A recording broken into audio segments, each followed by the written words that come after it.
तो मुझे ऐसा लगा कि आई थिंक क्यों मैंने अपना पैसा वेस्ट किया इस आदिवासी हेयर ऑयल में। ये मैंने यहाँ तक इस्तेमाल कर लिया है, एज यू ऑल हर जगह आदिवासी हेयर ऑयल। मैं यूट्यूब, इंस्टा, फेसबुक, कुछ भी सोशल मीडिया ओपन करूं, हर जगह कंटेंट क्रिएटर्स आदिवासी हेयर ऑयल का प्रमोशन कर रहे हैं। सो मैं तो अभी उस मुकाम पे नहीं पहुंची हूं कि वो मुझे उनके वहां पे लेके जाए और उनके वो प्रिपरेशन वगैरह सब कुछ दिखाए, पर मैंने सोचा कि मैं खुद ही खरीद लेती हूँ उनके वेबसाइट से और ट्राई करके आप लोगों के साथ रिव्यू शेयर करती हूँ। अब मैंने ये खरीदा आई थिंक 3 महीने पहले और 3 महीने से मैं ये इस्तेमाल कर रही हूँ, तो मैं अपना ऑनेस्ट जेन्युइन रिव्यू आप लोगों के साथ शेयर करूंगी। डिस्क्लेमर ये है, मुझे नहीं पता ये ओरिजिनल है या ये फेक है, क्योंकि अलग अलग कंटेंट क्रिएटर्स अलग आदिवासी हेयर ऑयल का प्रमोशन कर रहे हैं, तो मुझे समझ नहीं आया कि कौन सा जेन्युइन है। तो मेरे हस्बैंड ने मुझे एक कंटेंट क्रिएटर का लिंक भेजा था, तो उनके वीडियो में जो भी वो प्रमोट कर रहे थे, तो मैंने उसी को परचेस किया है। वेबसाइट से डायरेक्टली जाकर मैंने परचेस किया है। आदिवासी हेयर ऑयल जो अमेजोन, फ्लिपकार्ट वगैरह पे मिलता है, वो बिल्कुल ही फेक है as per those content creators. तो मुझे लगा कि मैं उनके वेबसाइट से जाकर ही परचेस करती हूँ, ऑल्दो अभी आप व्हाट्सएप से भी डायरेक्टली ऑर्डर कर सकते हैं। तो मैंने उनको एक्चुअली ऑर्डर प्लेस किया था, तो मुझे 4 ऐसे छोटे छोटे बॉटल्स मिले। मेरे पास अभी यहाँ पे 3 ही है, क्योंकि एक मैंने अपने ससुराल में रखा हुआ है, वहाँ पे मैं इस्तेमाल करती हूँ, एक मेरे यहाँ पे घर में था।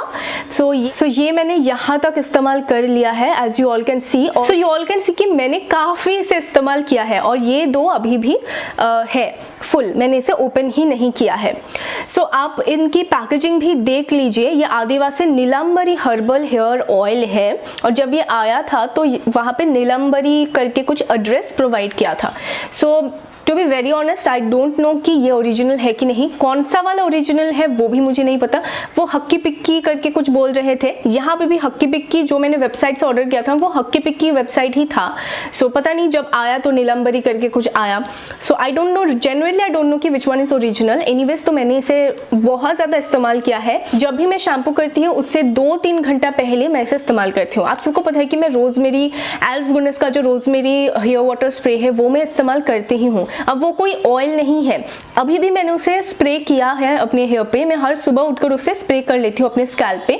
वो एकदम पानी जैसा है, तो बिल्कुल भी ऐसा नहीं लगेगा कि आपने कुछ स्कैल्प पे अप्लाई किया है। तो वो मैं डेली बेसिस पर इस्तेमाल करती ही हूँ महीनों से। लेकिन ये हेयर ऑयल है, और मैं कभी भी शैम्पू करती हूँ तो उससे पहले हेयर ऑयल ज़रूर इस्तेमाल करती हूँ। तो मैं मामा अर्थ का जो हेयर ऑयल है, रोजमेरी हेयर ऑयल, वो अपने हेयर लेंथ्स पर इस्तेमाल करती हूँ, क्योंकि ये बहुत ज़्यादा हेवी ऑयल है। तो मैं सिर्फ इसे, और बहुत महंगा भी है टू बी वेरी ऑनेस्ट, तो मैं सिर्फ इसे स्कैल्प पे इस्तेमाल करती हूँ, और पूरे हेयर लेंथ पे मैं जो मामा अर्थ का रोजमेरी हेयर ऑयल है वो इस्तेमाल करती हूँ। कभी कभार कुछ भी कोकोनट ऑयल है मेरे पास तो वो इस्तेमाल कर लेती हूँ। मतलब हेयर लेंथ्स के लिए मुझे कुछ भी हेयर ऑयल है मेरे पास तो मैं वो इस्तेमाल कर लेती हूँ, लेकिन स्कैल्प पे मैंने सिर्फ इसी को ही अप्लाई किया है। So and you all can see कि बहुत ज़्यादा मैंने इसे इस्तेमाल भी कर लिया है। हेवी हेयर ऑयल है, तो अगर आपको इसे अप्लाई करने के बाद शैम्पू करना ही पड़ेगा, और यहाँ पे लिखा भी है कि जस्ट शैम्पू करने से 2-3 घंटा पहले आप इसे अप्लाई करें। तो ओवरनाइट तो मैं नहीं रखती, ओवरनाइट रखने की ज़रूरत भी नहीं है, यहाँ पे उन्होंने लिखा भी नहीं है। अब now let's come to the main point कि इससे मुझे क्या बेनिफिट मिला है, क्योंकि 3 महीना हो गया है इसे इस्तेमाल करना। सो मुझे क्या बेनिफिट मिला है? हेयर ग्रोथ मुझे तो दिखता है, तो वो तो जब मैं रोजमेरी, एल्प्स गुडनेस का जो रोजमेरी हेयर स्प्रे इस्तेमाल करती थी ना, तब से मुझे ये जो छोटे छोटे हेयर ग्रोथ है ना, यहाँ पे आप लोग शायद यहाँ पे विजिबल भी है, ये बेबी हेयर्स, तो ये हेयर ग्रोथ मुझे तब से दिखना स्टार्ट हो गया था। पर इसे इस्तेमाल करने से इवेंचुअली मेरा जो हेयर फॉल है वो कम होने वाला था। हेयर फॉल में मुझे उतना कुछ मेजर डिफरेंस तो नज़र नहीं आया टू बी वेरी ऑनेस्ट। जो मेरा हेयर फॉल था, जितना मेरा हेयर फॉल हो रहा था अभी भी उतना ही है, कम ज़्यादा कुछ भी नहीं हुआ। सेकेंडली हेयर ग्रोथ तो मेरा पहले से ही हो रहा था, तो हेयर ग्रोथ तो वैसा ही है।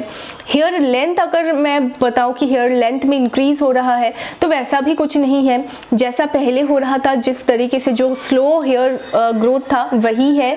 तो मुझे कुछ एज सच ड्रास्टिक चेंज तो नज़र नहीं आया। मे बी 3 महीने में कुछ भी नहीं होगा, शायद मुझे ये सारे बॉटल्स ख़त्म करना पड़ेगा।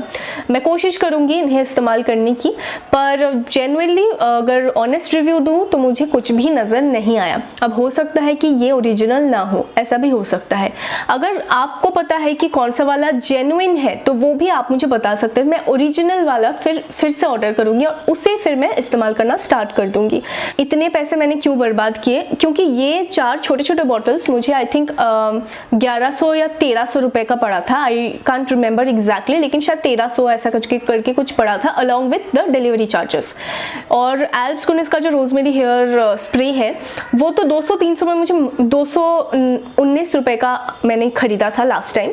सो वो इतना ज़्यादा अफोर्डेबल है, तो उससे ही मुझे हेयर ग्रोथ हो रहा है तो मैं उससे ही इस्तेमाल कर लूँ, क्योंकि अभी तक तो मुझे कुछ नज़र नहीं आया।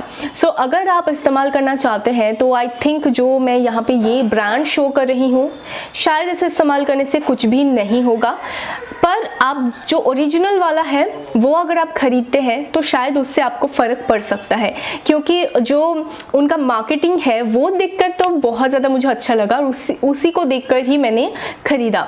तो आई थिंक जेन्युइन वाला, ओरिजिनल वाला आपको मिलता है तो डेफिनेटली आपको रिजल्ट मिल सकता है, पर इसमें अभी तक तो मुझे कुछ ज़्यादा फ़र्क नज़र नहीं आया। I mean it's just like a regular hair oil. Scalp का आपका नरिशमेंट प्रोवाइड, स्कैल्प में ये नरिशमेंट प्रोवाइड करता है, स्कैल्प को हेल्दी रखता है, स्कैल्प हेल्थ को अच्छा करता है। लेकिन हाँ, वन मोर थिंग, इसे इस्तेमाल करने के बाद मुझे ना डैंड्रफ की प्रॉब्लम वो थोड़ा होने लगा। अब ये नहीं पता कि बिकॉज ऑफ मॉनसून सीज़न या कुछ और, ये भी हो सकता है कि मॉनसून सीज़न की वजह से थोड़े बहुत मैंने डैंड्रफ प्रॉब्लम फेस करना शुरू कर दिया, पर इसे इस्तेमाल करने के बाद ही मुझे ये नज़र आया कि हाँ, मेरा जो डैंड्रफ का प्रॉब्लम है ना वो थोड़ा बढ़ गया है। सो मैंने जहाँ से परचेज़ किया है उसका वेबसाइट लिंक मैं प्रोवाइड कर दूँगी in case you want to try. So that's it for today's video. इसी तरीके का ऑनेस्ट रिव्यू वीडियोज़ देखने के लिए मेरे चैनल को सब्सक्राइब कीजिए, वीडियो को लाइक कीजिए, शेयर कीजिए, and thanks for watching. Bye.